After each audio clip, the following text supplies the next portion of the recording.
Schwab Advisor Services is proud to support the RIA Edge Podcast and equally proud to support independent financial advisors like you. In a challenging year, how did 68% of firms surveyed in Schwab's RIA benchmarking study meet or exceed their new client goals? By following key success factors, such as leveraging new technology, adapting strategies to win new business and stay connected with their clients, while also attracting and developing the right talent. The Schwab RIA benchmarking study is just one of many ways they provide you with the insights and resources needed to succeed and grow. Get the full picture at advisorservices.schwab.com.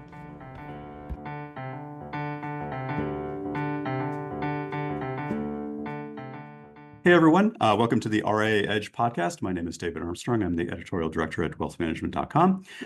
This, as you know, is the podcast where we speak to principals and owners, founders of registered investment advisory firms that we think are growing by what we say design, not by default. These are firms that we feel are professionally managed, building organizations that are structured for sustainable growth. And I can't think of anyone better to talk about the issue of growth in the RIA space with than my guest today, Brent Brodeski, the CEO and founder of Savant Wealth Management. Brent, thanks very much for joining us. Yeah, thanks for having me. Excited to chat today. You know, we talk about advisor growth a lot, and I am going to let you introduce your firm in just one second. But I want to start out with this first question, because we hear this a lot from advisors who say, why focus on growth so much? Why growth? Why can't I just be happy being an advisor who stays in my lane and does my work and doesn't worry about growth and just to kind of ride out the business taking care of my clients?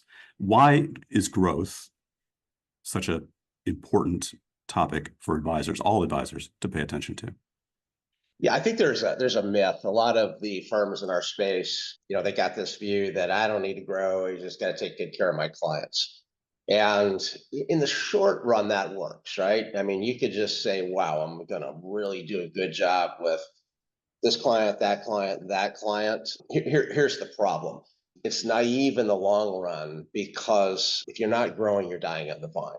If you're not growing, you can't attract the very best next generation talent. You can't afford to, invest in innovation. You can't invest in great technology to create a better client experience. And none of that shows up today. It's sort of like erosion. You don't notice erosion day to day or even month to month, maybe even year to year.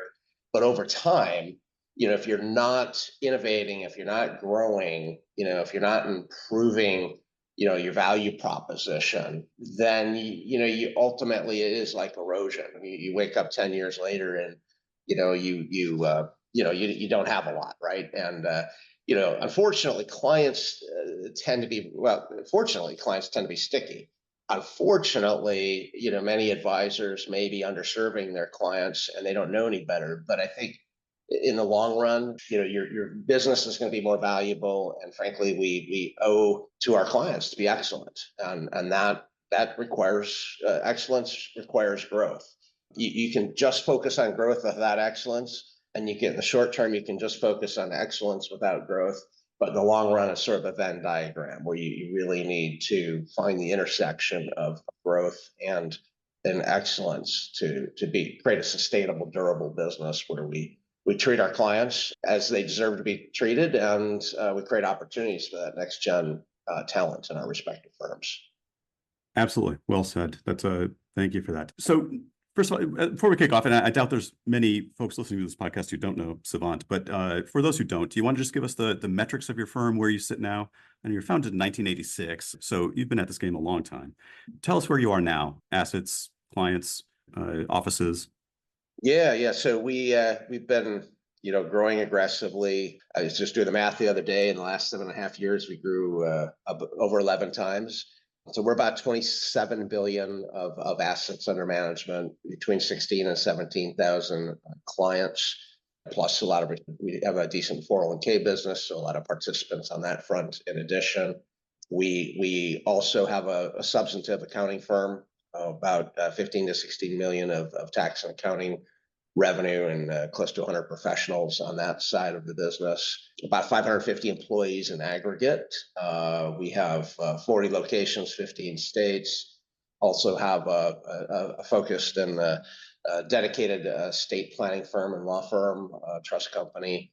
So really, think of it as we're building sort of a one-stop shop, platform that I used to say, it was super regional, and then it was multi-super regional. And I'm not going to call it a national firm yet, but we are continuing to expand our reach. Well, you're getting very close, right? And I think you've been one of, I think this is fair to say, one of the most aggressive players in the M&A space in RIAs over the past couple of years. I think last year, 8 or 9 deals last year in 2023 alone.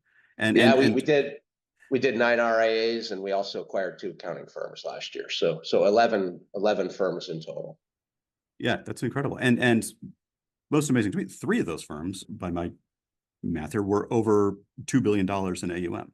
Acquiring. Yeah, we had a 3.3 billion, about a 2.3 billion, and one that was a little shy of 2 billion, and then a lot of others, below a billion, over 100 million, and below a billion. But yeah, we're not trying to buy everything. Last year was our largest volume, but we're just super highly curated. There's some of our competitors that'll buy anything that breathes, and will just buy as much as they can, and playing the whole financial engineering game.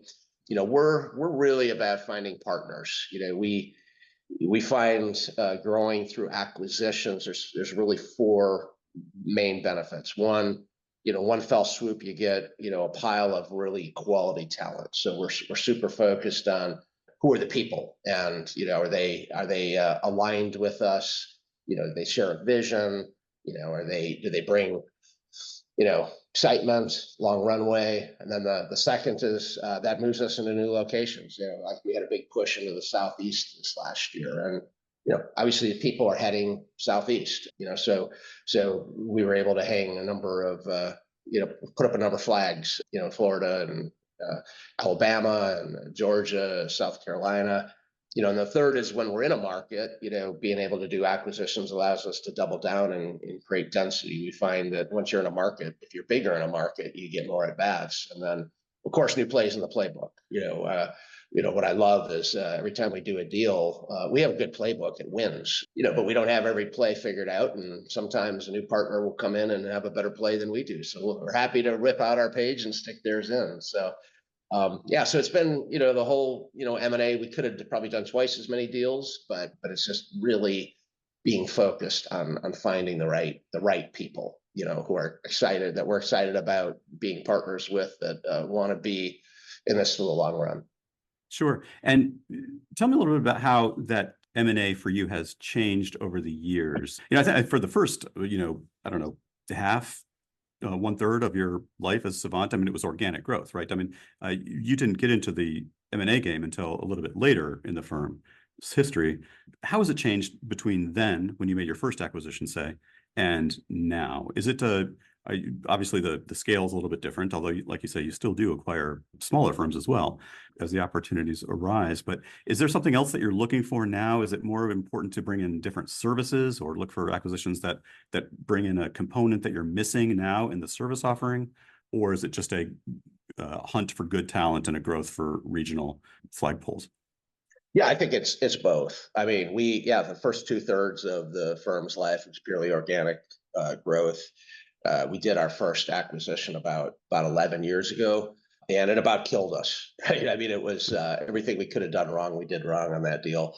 It worked out fine, but it was painful, it was hard, and we learned a lot of lessons of what not to do. And then we've done 28 more since then. And the good news is all 28 of those have gone really well.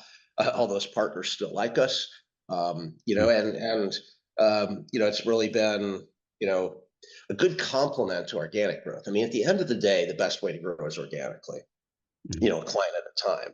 And the challenge our industry has is it used to be you just hung a shingle and people called you. Nowadays, there's a lot more competition. Nowadays, you have to take oftentimes a client from another RIA or independent as often as not, and even the wirehouses are increasingly looking like RIAs. So, it has changed. In the early days, we would do, I used to say 0 to 2 deals a year, because if we did more than 2, it would break us, and we didn't feel like we had to do any, right, in a given year. You fast forward last year, as I said, we did 11. The year before that, we did 5. The year before that, we did 3. And so we have accelerated, but it's been deliberate. We have a 20-person, dedicated M&A team, and some of those are focused on, the business development and sales part, and another group of those are focused on diligence, another focused on integration, and then another focused on optimization. And what we're really looking for is firms that are excited about growing, about being excellent. If somebody wants to get a check and go to the beach, they should go somewhere else, right? But if somebody is interested in being part of something bigger, better, cooler, that are excited about having a more robust toolkit to better serve clients, who are excited about getting a shot of adrenaline, in terms of being able to get lead generation, and when you're part of a bigger brand and you got better support, it's a lot easier to grow, which is the whole theme of your podcast here. Mm-hmm. So what's changed. So getting back to your question of what's changed, it used to be people would like, hey, I'm going to merge with you, and that's my succession plan, and then I can retire in a few years. Now, when you look at almost all the deals we did last year, none of them are looking to exit stage, left. They're all excited about being part of something substantive. And it's funny, these, billion plus firms, used to be $1 billion was a lot. Yeah. And so everybody aspired, and you made it. Well, now it's hard to be a billion or even a $5 billion firm, because you're competing with 20 and 25 billion firms that have really robust offerings and bigger brands and better technology, and easier to attract the best talent. So we're finding the people that are joining us, they're excited about being part of something bigger, better, cooler, and realize that how hard it would be, if not impossible, for them to build the accounting capabilities and the wealth transfer capabilities and the trust capabilities, and the specialists that we retain. Smaller firms tend to be, you have a lot of generalists. As you get bigger, you're able to have specialists, and those specialists can go deeper, and provide more comprehensive advice to clients. So it's kind of a strategic advantage. So the people that are joining us, they're not retiring. They're I think of Capital Directions down in Atlanta, and they had multiple owners, and the oldest was 52, and he's like, all in, right? And like, Mm-hmm. I'm good for 15 years, but it was really about being part of something bigger, and being able to offer more to their clients. That's why they found us. Now there's a whole lot of other firms that are just looking to, monetize and get out of Dodge, and they should go to our competitors, right? But those that are excited about, creating something really cool that they're proud of, that can serve many more clients better, that's who we're looking for. Those are the kind of partners we Yep. search.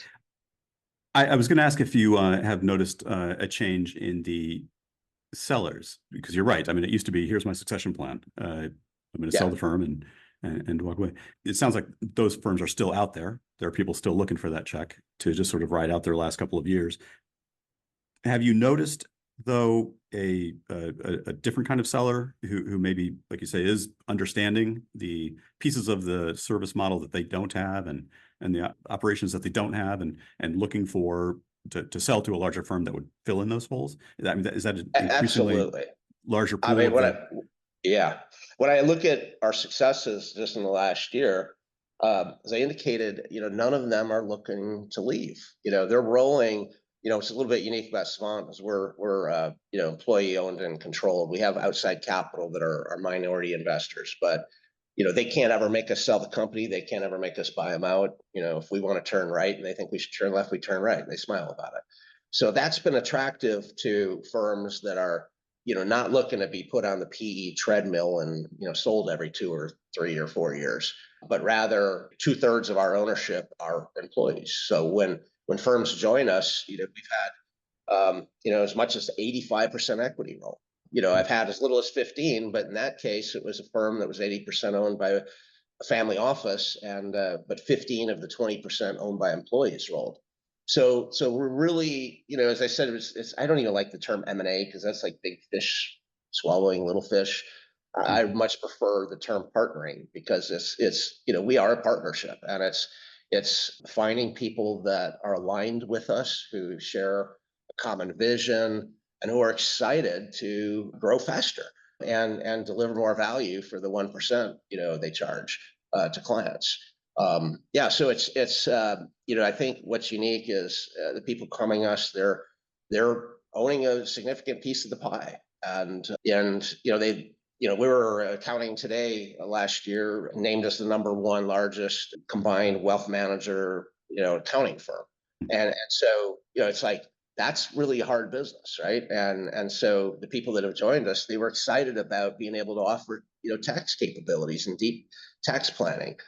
We've got a whole dedicated team of 7 attorneys that do deep wealth transfer, that will draft documents for clients if they desire. And the firms that joined us like that. We invested north of $5 million in an Australian fintech that's really focused on digitizing.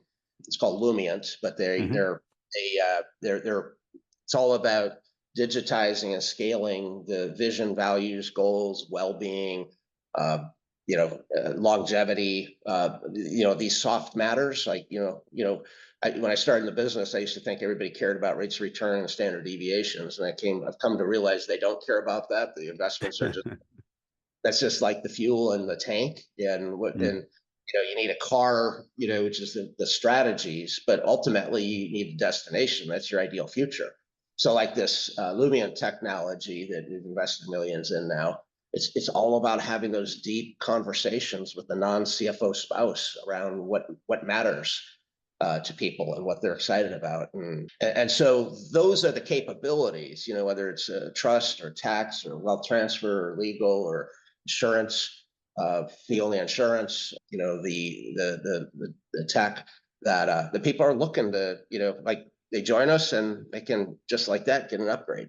Right. But the flip side, we've also, been focusing increasingly on niche markets. A good example was a firm a couple of years ago we acquired, that focuses on tenured university professors in Big Ten Ivy League schools. That's all they do. Right. And, it's having really deep expertise and the nuances of that tenured university professor.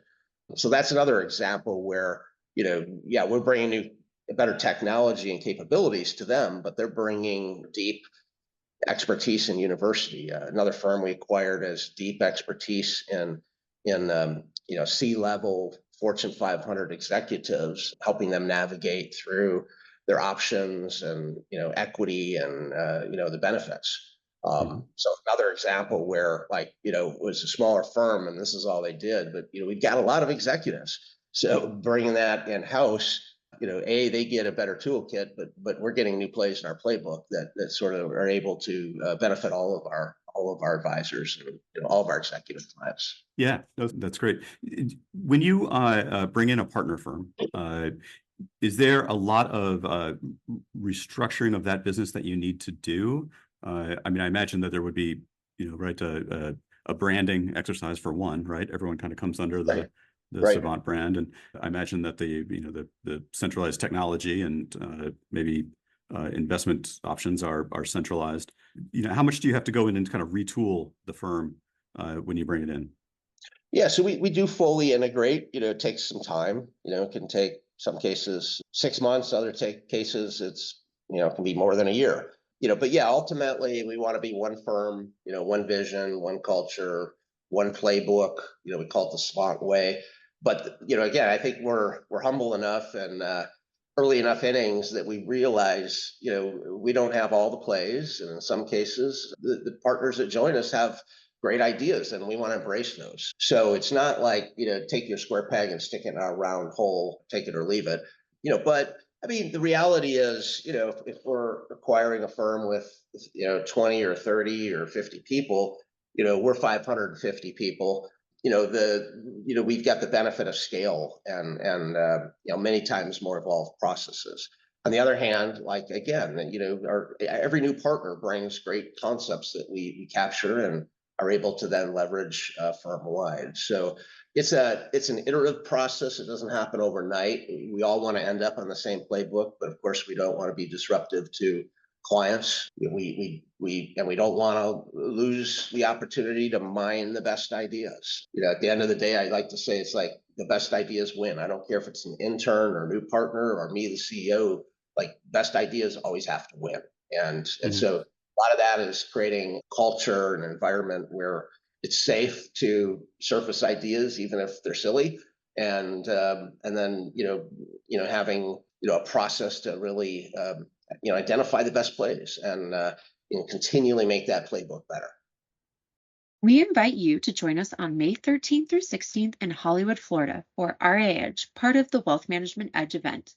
With an agenda designed to help accelerate the growth of your RIA firm with the latest C-suite strategies, you'll walk away with frameworks and approaches for M&A, organic growth, and talent development.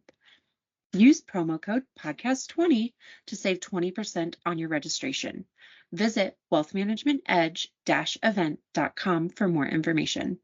It strikes me that Savant is one of the earlier firms that, to your point about keeping an entrepreneurial culture, but at the same time, recognized early on the need to kind of divide up the roles of a professionally managed business, right? There are business managers who manage the business, advisors who do the advising, M&A team does the M&A, and I'm sure there's dozens more that I'm missing. But I think you guys saw that early on, right? The need for, maybe you can speak a little bit about how your management structure has changed. Yeah, it's interesting. I look back in the beginning of my career, I was the bat boy, and then I became the batter, and then I was the player coach, and then I was the coach, and then I was the general manager, and then you just kind of keep evolving, go from doing work to managing work to leading leaders of people that manage work, that do work, to being that visionary, and so it's an evolutionary process. I think that I like to tell new prospective partners the biggest difference between being a 10 or 20 or 50 person firm and we're 550, and likely soon to be over 1,000. The biggest difference is specialization. When you're small, you wear 40 hats. You wear all the hats, and some of those look good on you, and you're proud of wearing them, and others don't look so good on you, but somebody's got to wear them. As you become part of something bigger, instead of wearing 40 hats, it's the opportunity to say, all right, what hats do I really enjoy wearing and look best on me, right? What are the 5 or 7 things that I can do instead of 40? And most people prefer that. People, prefer to be specialists, and you can be more effective, you can be more efficient, you can make more money when you're more specialized. Now, there are those like people that like being a one-man band, and they should stay on their own, which is fine, nothing wrong with that. But yeah, so it's about specialization. I will also say, yes, we centralize a lot of functions, compliance, we centralize finance, we centralize investments and trading, we centralize the tax, but the people are wherever they are at. We've got people in 40 offices. So, our investment committee and investment team, I know Rockford is our world headquarters, if you will, Rockford, Illinois. But I think there's only one person, from Rockford on the investment, committee.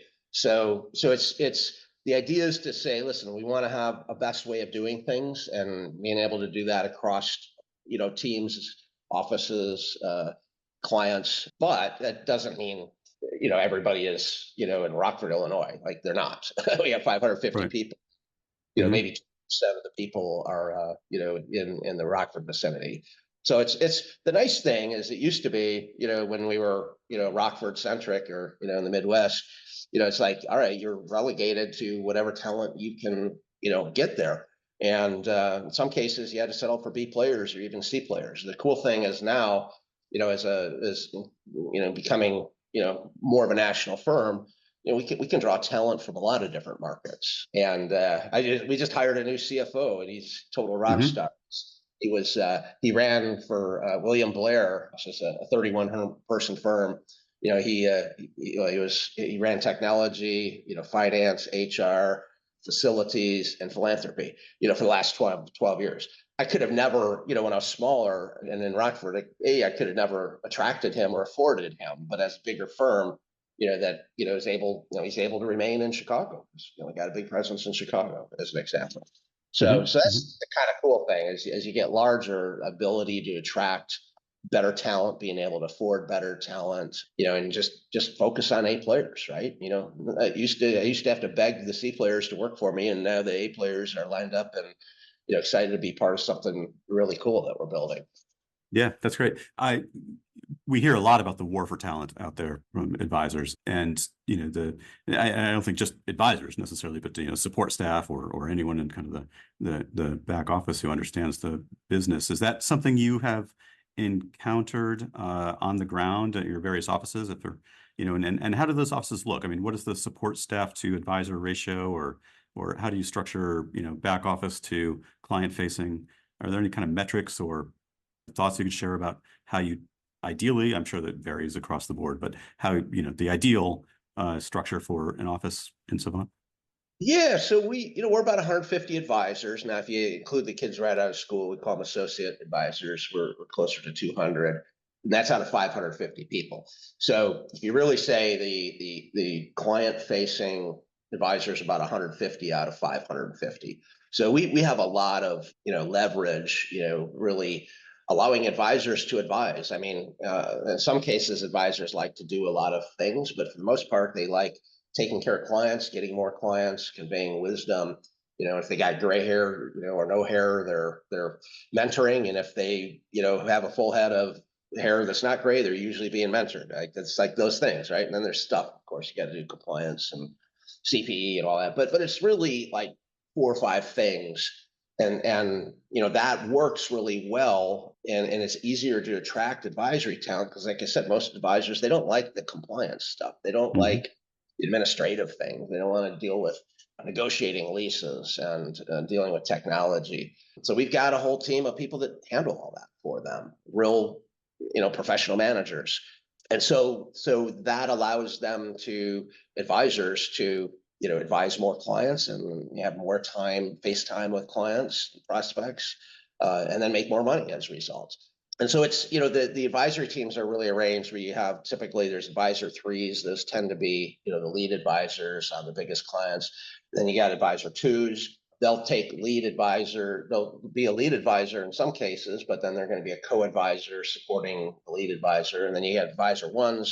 They're more, let's just say that, 3 to 7 year CFP, and so they're carrying a lot of the water for the advisor 2s and 3s.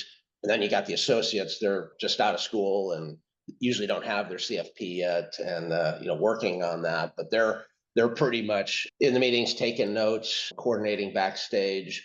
So it's really, the goal is to get, our advisors focusing on making new friends, getting new clients, and conveying wisdom. That's what they do. And so I think it's actually been a lot easier for us to recruit and retain advisors because, if you just love advising, you want to do more of that. And we've got, deep support of advisors and a lot of specialists. I mean, we've got a whole, large dedicated investment and trading team. So our advisors don't have to trade. We've got 16 people just dedicated to marketing, which drives leads. So, advisors love closing business. And so we tee up the opportunities for them. So would it be Advisors stay compliant, so they don't have to do that. We got a whole team that does that. And I can go on and on and on, but it's really allowing people to specialize and do the part they love, which in the case of our advisors, it's get clients, make new friends, and convey wisdom. Provide wise counsel to our clients.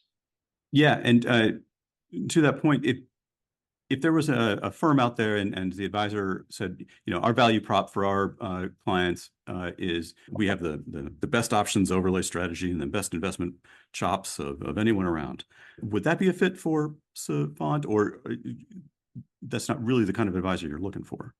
Yeah, I would say not. I mean, we're financial planners at heart. And I would say what we really listen, I think most people do investments poorly. So I don't want to minimize the quality of our investment advice because I think it's amazingly high quality. We've got 25 people that's all they focus on. And so we do a great job there. But the reality is alpha in the form of stock picking or the form of market timing or tactical or it's just really hard, right? It doesn't work. Let's be honest. The flip side is tax alpha is amazingly powerful and predictable and measurable. And so we have really leaned into tax alpha. Like taxes are at the center of our process. I mean, they're and you don't want to let the tax tail wag the dog. On the other hand, the only thing that's guaranteed is if you spend less money, you'll make more, and the biggest cost is taxes. And it's not even taxes this year; it's over the rest of your life, and in some cases, over multiple generations. So as I indicated, we've got at least accounting today says we're the largest combined, accounting firm and wealth management firm.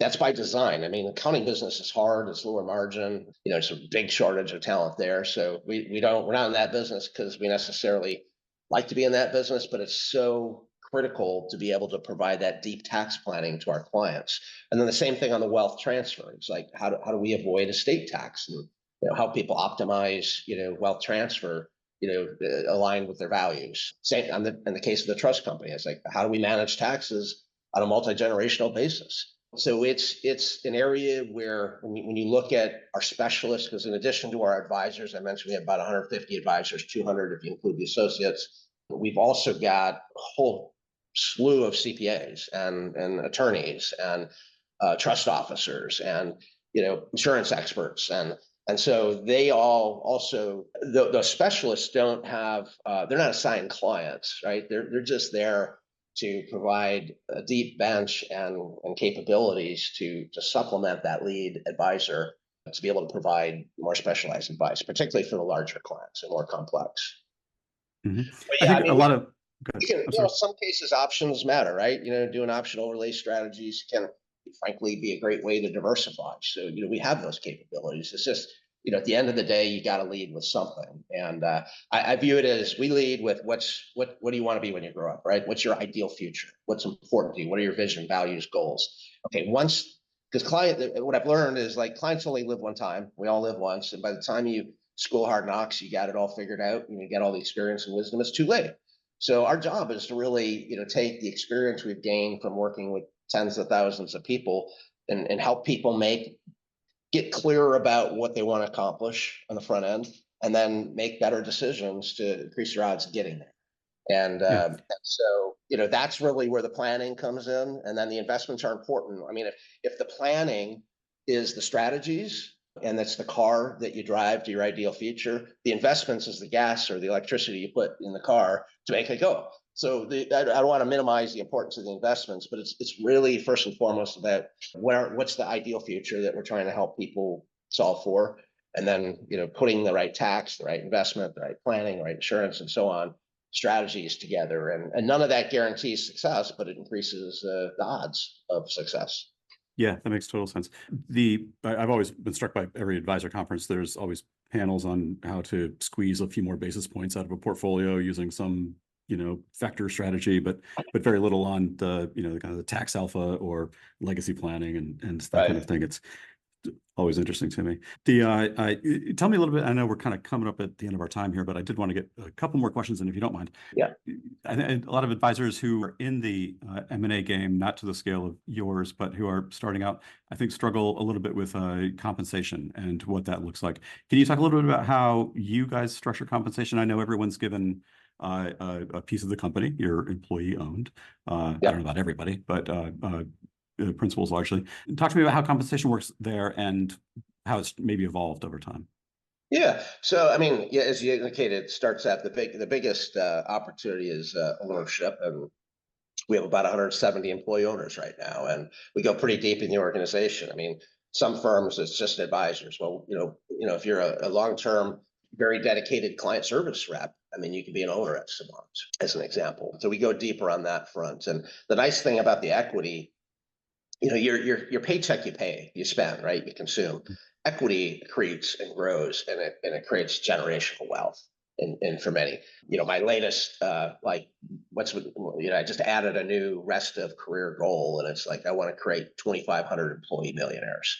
We don't even have 2,500 yet, but that's like, to me, like that would be cool. Like if we could really materially improve the life of and create, in some cases, generational wealth for our team.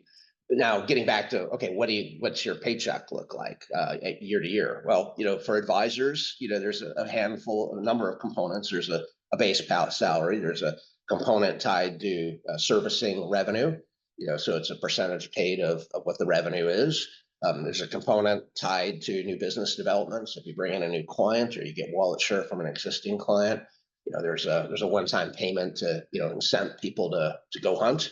There's a team Savant bonus, and this is tied to our growth. It could it's a piece that if we grow, then it gets paid. If we don't grow, it doesn't get paid. And if we hit it out of the park, then it could be 150% of target. So those are kind of some of the components. And then obviously, there's other elements for different non-advisor roles. But at the end of the day, listen, I mean, we look at all the benchmarking, and our advisors are very well paid. They're paid in a line, similar percentage of revenue as others. The difference, though, is that our advisors tend to make a decent amount more because of the leverage they get to be able to serve more clients, more revenue. A lot of times you hear people talk about, oh, I'm an LPL and I get a 90x% payout. Well, big deal if you got $50 million under management, right? I mean, our typical advisors may have, we've got some advisors that are 5 and 6 million of revenue, that they're lead advisor on. And, it's not uncommon it's pretty typical that you got $1.5 million or even 2 million. So if we're starting out with more revenue per advisor because they've got great support and they don't have to deal with all this stuff because we got other people dealing with stuff, then you can make more money, as a result. Yeah. Excellent.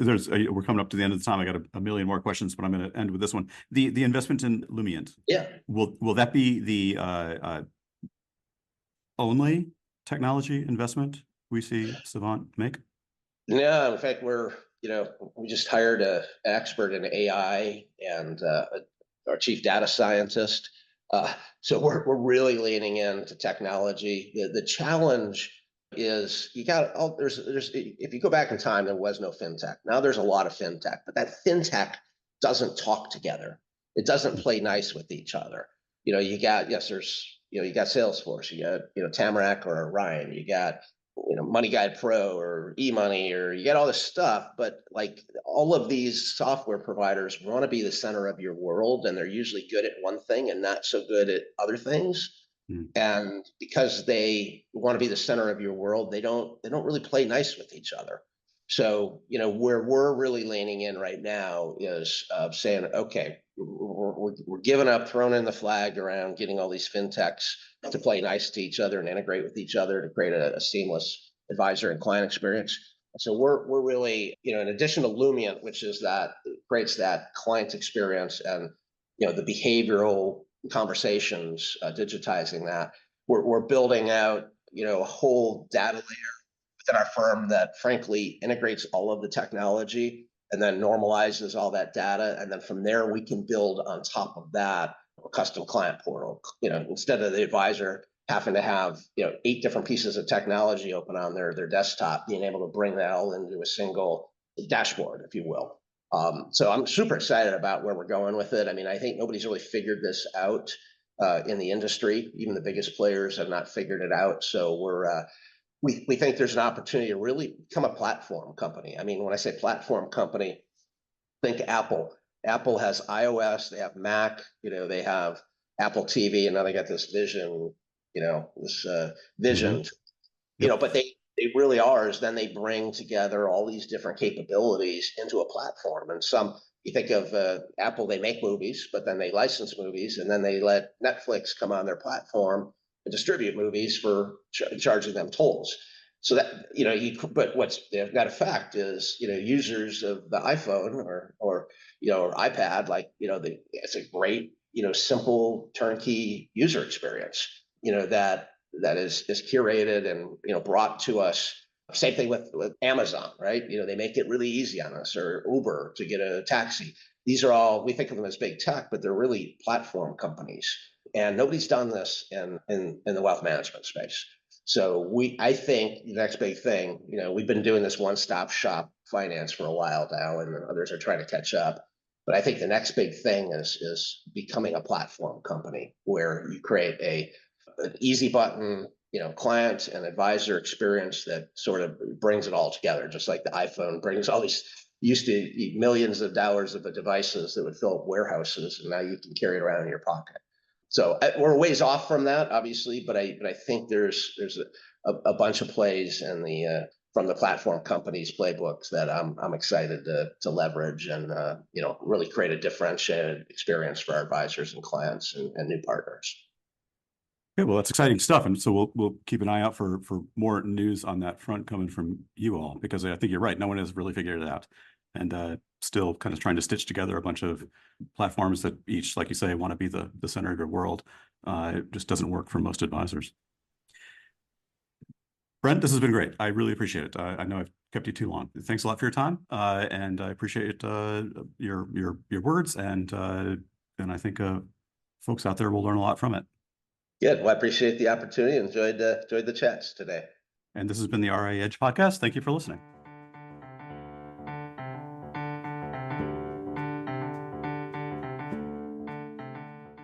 Schwab Advisor Services is proud to support the RIA Edge Podcast and equally proud to support independent financial advisors like you.